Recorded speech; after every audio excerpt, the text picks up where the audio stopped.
welcome to Storycraft Studio. Today we're doing the first of what I hope will be a series of speed paint videos in the pinup style.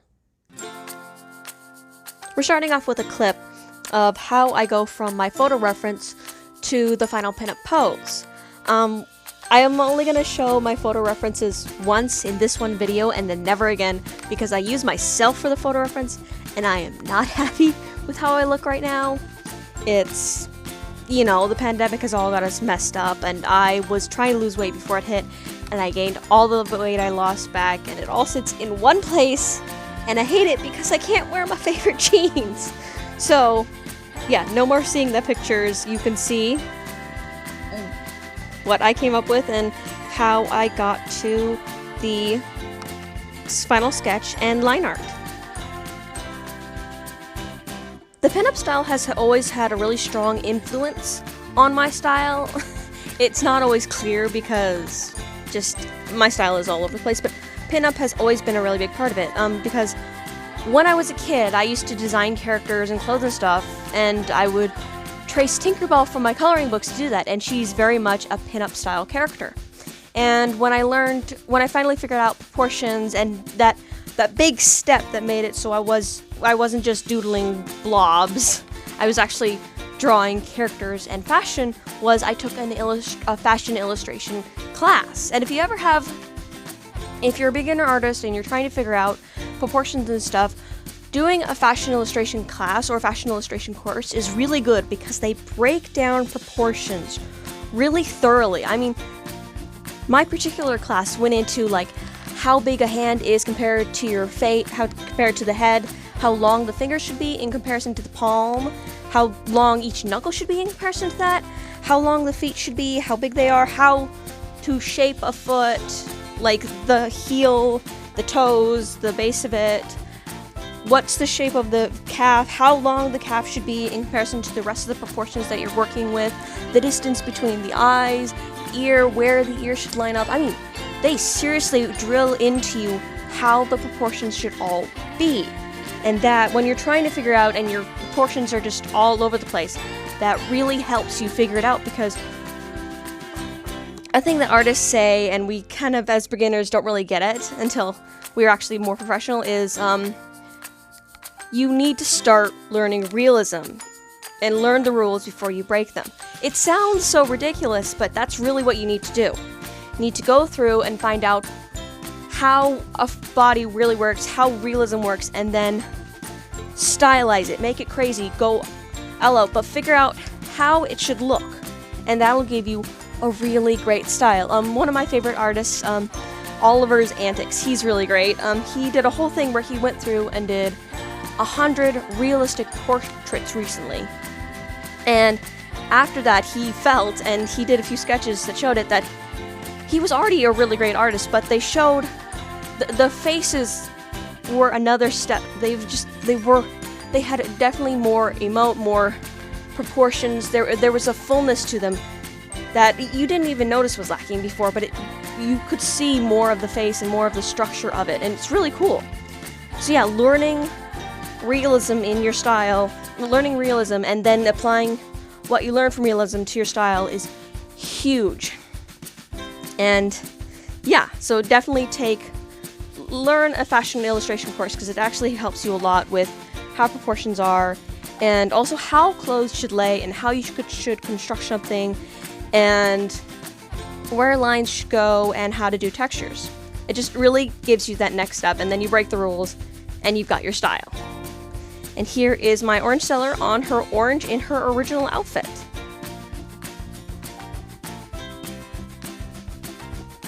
So for this second pinup, I show you a lot more of my process of how I sketch on clothes, how I do the figure, and how the transforming tool is my best friend for helping me figure out proportions. There's still a lot of problems with this illustration that I didn't catch up later, but the transforming tool saved me so many times getting the proportions right, because getting a pinup style from working from a photo reference can be tricky the way I do it, especially since I am short. I am not a pinup figure in any way. So it's very interesting, but I still got a really good pinup, and I use my orange seller outfit as reference. I have to confess, I did the orange seller back in October, and I just never got around to the next pinup for a while for reasons. There were so many other things I was working on, and I just didn't get back to it. So I got back to working on this pinup series this week. So the style, while the figure and the portions, and definitely feels the same, the coloring style is very different. And I just completely forgot how I did the first one, but in the end, I actually think I prefer the coloring style for the second one, because I use some soft shading and a bit of texturing, but mostly I use some really harsh highlights at the end, and it looks really, really fun, at least in my opinion. So yeah, but let's talk about this design and this series and stuff. So, as I said, the pinup style has been a huge influence, and I want to really do more pinup, more fashion, more designing outfits and characters and stuff, because that's what I love. Drawing pictures with characters emoting and doing that stuff, I want to be able to do that someday. But it's not something I know I'm going to be doing for the rest of my life. It's not a career I'm pursuing. I am a story writer, and eventually I will publish a novel. I've got several projects in the works, and I have not done any of them, and it's disheartening. But I want to be able to do some fashion illustrations and some designs and do that stuff. And really, more than anything, I want to be able to do a character sheet or something similar to it, so that if I ever get the chance to work with an illustrator for my works, I can show them this is what my character looks like, and they can run with it. That's my end goal, is to be able to do that. So, working on this pinup style is a good way to start, because that helps me just building a character and their look. Not worrying about how they're emoting and stuff, and just, yeah. So that's the plan with doing this pinup stuff, and this pinup series is kind of that practice. Also, just, it's fun. I enjoy working on pinups, and I think, who doesn't love a pinup? They're fun, and they're cute. And I know there's a history behind it and all that stuff, and you can think whatever you want about that history. I don't think it's bad or good or anything. Or whatever your interpretation or understanding of that history is. And yeah. Anyway, this is, once again, Sienna. In the first one, she was her original orange seller outfit. And that was what her farm is known for, is oranges. She's got a huge orange grove next to her house. In this one, she is in her lemon outfit. She has different fruit-themed outfits for every day that she's in a market, in the farmer's market, and trying to sell a particular fruit that they've got a lot of. So using her, because she's that cute, sexy farm girl thing going for her. And so she uses that to kind of help attract people to their produce and get them to buy certain things, and just, you know, just do what you gotta do. And yeah, she doesn't get like a lot of the comments she gets, but it's what it is, and she bears with it. Yeah, just, that's what you gotta do. But in her story, she it starts out looking like it's just a romance, because she is this farm girl who grew up. She had this huge crush on one of the workers' sons. She really liked him. He was a little bit older, and they were aware of each other and they were friends, but he did not have any idea that she was romantically interested in him, because she was younger and he left before she really hit puberty and just blossomed. So he had no idea that she was gonna grow up to be this bombshell. But then he comes back, and he doesn't come back to the farm. He has become a lawyer, and is, after the election, is now mayor of the whole town. And so now there's this complete reversal.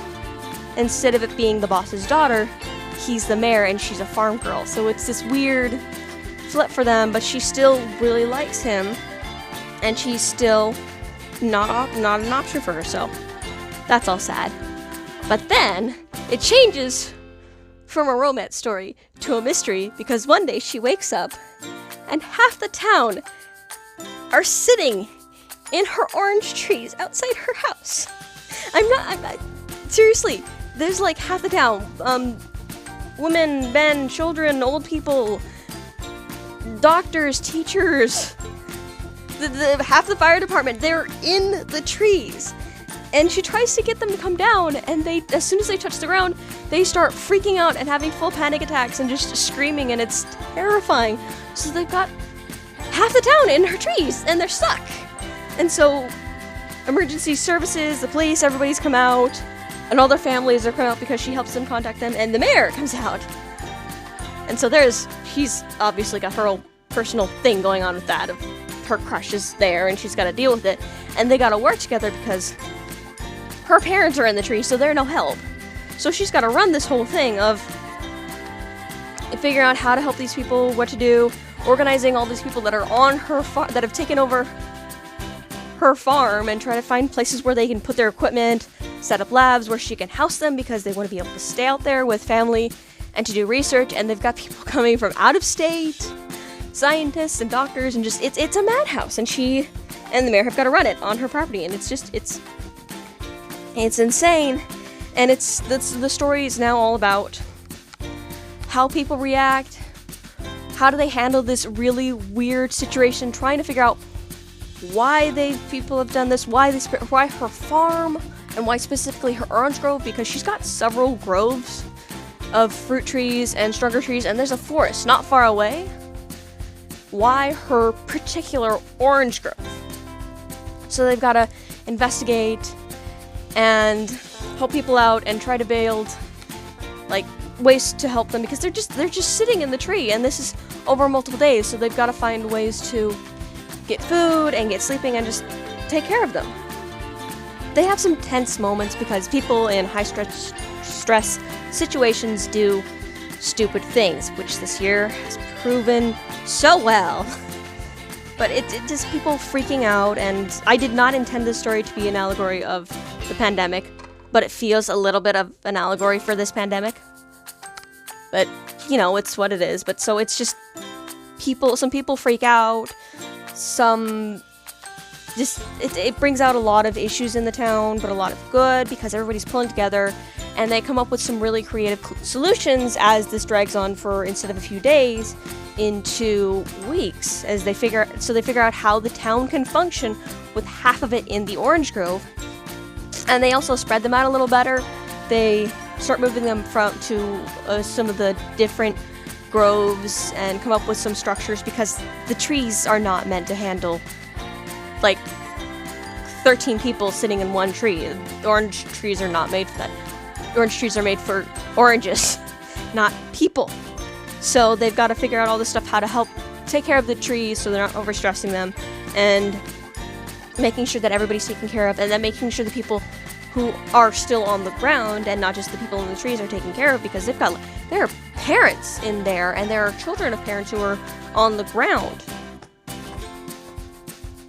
And it's a really stressful situation, but it brings out a lot of really interesting characters and a lot of interesting interactions, and it's all viewed through our orange seller, Sienna, and the mayor, because they're the ones who are at the center of this, having to run it because it's her farm and his town, and just craziness.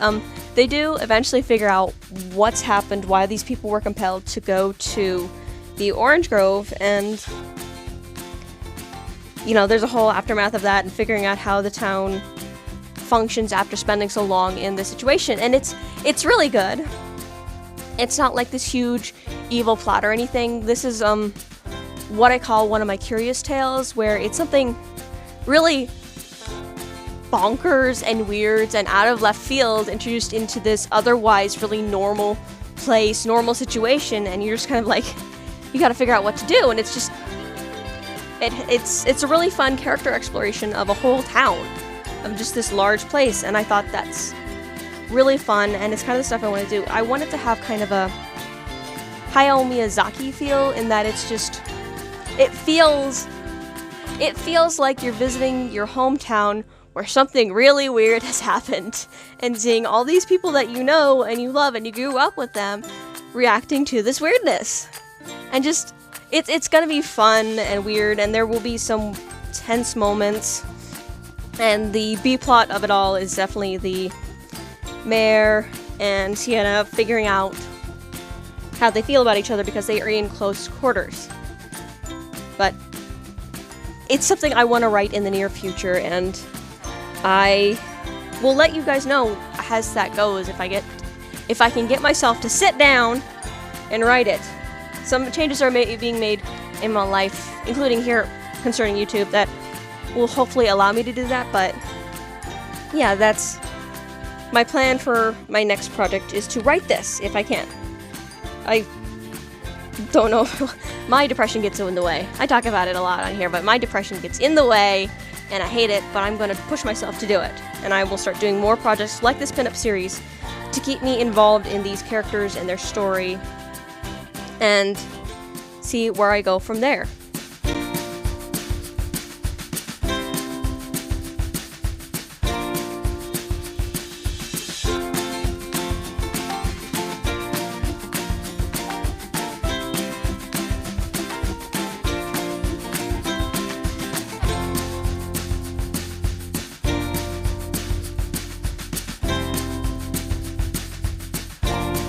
Mahalo for watching. I hope you enjoyed yourself. I enjoyed drawing these and talking about my future work that I'm going to do.